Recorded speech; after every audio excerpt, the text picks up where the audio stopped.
Okay. Whoop.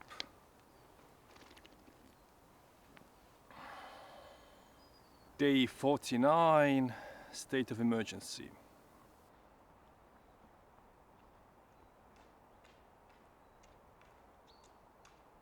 It's the 30th of April, the last day of April, quite possibly the most serene month of the whole year. And well, originally this was supposed to be the last day of this special time here in Estonia, but like mentioned in the last time in the video, in Astangu, then they extended the state of emergency until the 17th of May. So a bit more than 2 weeks and a bit less than 3. I came here to Pirita today, more precisely to Kloostrimetsa, which is like monastery woods. There's some old monastery ruins down the river, as well as actually a still running monastery. The woods here are great for just walking and also cycling, and it's just generally a huge difference being in the woods, you know, a bit away from your usual city crowd or city noise, and you can really feel how there's like this tension in your chest that just starts disappearing slowly. And this, by the way, is non-alcoholic. So the reason why the state of emergency was extended was to ensure a safe exit from this crisis, to make sure that, you know, there's not going to be a new spike. And we have to keep two things in mind. First of all, it doesn't mean that all the restrictions that are in place at the moment will last until the 17th of May, but also, secondly, that some restrictions might last even longer. So life won't just get back to like it was before this thing started from day one, which is 18th of May. I also really love the river here. You really don't get a feeling like this from most of the places in Tallinn. It's almost like you're, God, I don't even know where. Somewhere else, basically. So yeah, some restrictions will be already lifted in, you know, the upcoming days, and there's more and more discussion about how we can open up our economy, our society, which, you know, seems logical, since if you look at the numbers, then here in Estonia things are looking better and better. The trend is definitely heading downwards, and while we haven't managed to get it completely to zero, that is, you know, not necessarily the realistic goal here as well. A key factor is the number of hospitalized patients, which has been steadily dropping as well, and at 75 patients, it's the lowest it's been the whole April. However, the global situation is somewhat more volatile, and if you take the last 24 hours, then we just had the biggest number of registered deaths so far, at 11,208. And also it wasn't that long ago when we had the biggest number of new cases globally. Now keep in mind that at the same time the numbers in Europe are decreasing, and there was some reporting anomaly a couple of days ago on the ECDC website. So the number of 2,211 daily cases that you can see is definitely faulty, and, you know, if there was like a delay in getting the numbers or whatever, that also might help to explain why there was a sudden spike as far as the deaths are concerned, for example, some days later. And the total numbers here in Europe at the moment mean that there are more than 1 million cases confirmed and more than 120,000 deaths. Now, one of the reasons why the number of cases globally is still so high, even as days go by, is that 3 big countries, namely Turkey, Russia and Brazil, are seeing, you know, quite large numbers. And about a month ago, only Turkey out of 3 was among the most affected countries on the Johns Hopkins University Coronavirus Resource Center. Well, now they're all there, and as you can see, globally we've now passed 3 million cases and 200,000 deaths. But let's turn our focus back to Estonia. Most people here understand why the government extended the state of emergency and why the restrictions are necessary. And it's not really that people are that mad about it, you know, the extension. It's more that people are getting frustrated due to lack of information. Meaning that, okay, it's gonna last until the 17th, but there's no really clear outline which of the restrictions will be lifted during this time, and for example, what should we expect from the summer? That meaning mostly events and also, well, tourism, travel and so on. So people are expecting more details on the situation and also a bit more guidelines of how we should actually proceed in the upcoming time. And also just, clearer action from the government. And people are making their voices heard. For example, in Saaremaa, they found a way how to protest against the toughest restrictions in the country while still staying true to the 2+2 rule. So freedom of speech as well as right to protest is not gone. So really it's not like it's the Orwellian dystopian fantasy come to life. I mean, I am curious what Orwell would have to say about the matter, but I got the gut instinct that he'd be leaning more to what Margaret Atwood has been saying, that, no, this is not dystopia, this is just being rational and also humane. The protest in Saaremaa included people sitting in front of their houses and in public places while still keeping a safe distance. And also keep in mind, it's not they were protesting against the restrictions that were placed in the beginning, but that the fact that the government has been slow to, lift them. I mean, Saaremaa has been basically isolated from the rest of the country, and now that they managed to stabilize the spread there, it's understandable that they, let's say, expect a reward as well for their suffering or their collective effort. And it was a successful protest. Only a day later, Jüri Ratas, the Prime Minister of Estonia, signed a provision that relieved a lot of the restrictions there. So meaning, for example, that all barbers and manicure salons and tattoo salons and all other close contact services are again opened. And all shops and markets and libraries can now operate on the same principles as on the mainland. And the people of Saaremaa can now also be outside if they want, and they don't have to confine themselves to their homes. Freedom of movement between the islands and the mainland is still regulated. These days you need a special permit from the local government to make one there and back again trip, return trip.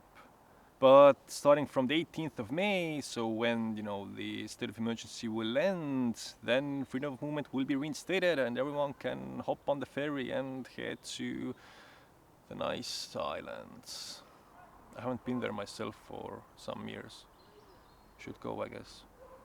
There's some reason for, let's say, careful optimism as far as unemployment goes as well. The growth of unemployment did slow down somewhat the last week.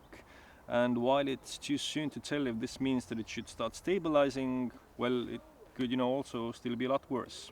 The total unemployment rate at the moment stands at 7.4%, and since the start of the crisis, about 11,000 new people have been registered as unemployed. As far as culture is concerned, then larger public events in May and June will not be taking place. And even though there are a lot of details still open, then the Ministry of Culture, Tõnis Lukas, has given the signal that theatres and cinemas should start planning reopening more towards autumn. But they are aiming to open the open-air museums again, and also there's a glimmer of hope that perhaps later in the summer some smaller concerts and performances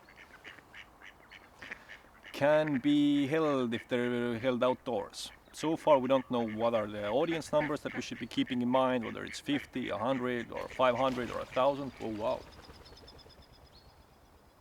But Lukas has said that they're gonna announce the details later on in May, possibly, after the 17th then, which will include, what constitutes a larger public event. Can some smaller festivals in Estonia, for example, taking place? Because, okay, Rammstein, which, has sold around 60,000 tickets, I believe, understandably will not take place. That was supposed to be in mid-July. But, some smaller Estonian festivals that only have a few hundred people in the audience mostly, well, who knows? You can sense some frustration around all of this because, both artists and organizers and audiences are waiting for, clear signals. What's not going to take place, what is going to take place, should we have to change anything, should we limit the ticket sales, should we not include that many foreign artists this year, and so forth.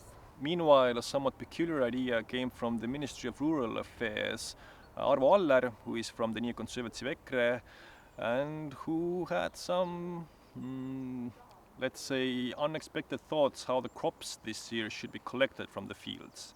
Namely, he thought that why not send high school and university students to do it instead of using foreign workers from, for example, Ukraine. And ORWELL also went as far as to claim that they'd surely be able to work out a deal with the schools if the kids wouldn't be able to attend classes in September because they're harvesting potatoes in the fields. Now, this is something that one wouldn't expect to hear as a serious proposition these days, because it brings a lot of grim memories from the Soviet times. I mean, back in those days it was mandatory for students to do some work in the agriculture field, and I'm not really sure that, most people miss those days. But there's also some people who feel some nostalgia towards the Soviet times because life seemed a lot easier and, well, they were also young. Now, this proposition from Aller did create quite a lot of public backlash, and by now it seems to be discarded, if anyone even took it seriously. But I mean, who knows? It's peculiar times. I wouldn't be that surprised if come autumn then we're facing the reality that students are not at the assembly halls or classrooms, but they're working on the fields. I mean, I guess it actually would do some people good to really understand where food comes from. But yeah, they should also, still stay in school. I don't know. But it does give the example of how the claim that popularity of working in agriculture jumps through the roof was an exaggeration, to say the least. In reality, the problem is still unsolved, and since SECRE really doesn't want to bring foreign workers in the agriculture field, then, well, there doesn't seem to be that clear answer in sight. Especially if you take into consideration that a lot of the foreigners here who have lost their jobs would actually be quite willing to work in the farms, because due to the law that SECRE passed, it's one of the few ways that they could still remain in the country. As far as international travel goes, then not actually that many news to report on. It's clear that Estonia is gonna be careful with opening the borders again, and their priority is going to be Finland. Since commuting to Finland is part of life for tens of thousands of Estonians here, and if we manage to reinstate the international travel between Tallinn and Helsinki, then that would also mean better days for Tallink, the ferry company, which has, had quite a severe drop in their economical results. I mean, they have no customers since they can't offer the service, is the point, I think. So the governments of both Estonia and Finland are working on the matter, and they hope to have more news next week. On a promising note, Tartu and Pärnu will be opening public playgrounds and also a number of sporting grounds. There are still some special rules applied, but this is a small and hopeful step, showing again that, things are getting back to how we were used to living, I guess. And it will certainly make a lot of kids happy, even though, life for them hasn't been that hard here in Estonia if you compare to some other countries like Spain that had one of the most harshest restrictions around. But these days, even in Spain, kids finally can go outside, and hopefully we don't have to think about the reality of pets having more rights than kids in the future anymore. So all in all, I'd say things are moving in an optimistic direction, and you can certainly sense it as well if you, head outside and just roam around a bit. It's quite common these days that people in the stores, that they wear masks and rubber gloves, they keep safe distance from each other, but at the same time you can sense this relief in the air that, looks like the worst is behind us and we actually managed to avoid the worst. So life goes on, and spring also gives some extra strength and hope that let's see what's what. And if you, for example, are looking for something to watch these days that will also give some extra strength or maybe help to pure the senses in a way, then why not try Steam of Life? It's a Finnish documentary, and it's basically about Finnish men going to the sauna and opening their hearts. It's a really moving film, I have to say, and well, a good way to learn a thing or two about the Nordic mentality. After all, the Finns and Estonians were well actually not that different. We're pretty similar, and that's something that we could say about every one of us. I mean, we are all human after all, and hopefully this is something that we could learn from all of this. Leave no one behind, and we're all in this together. So take care and see you soon.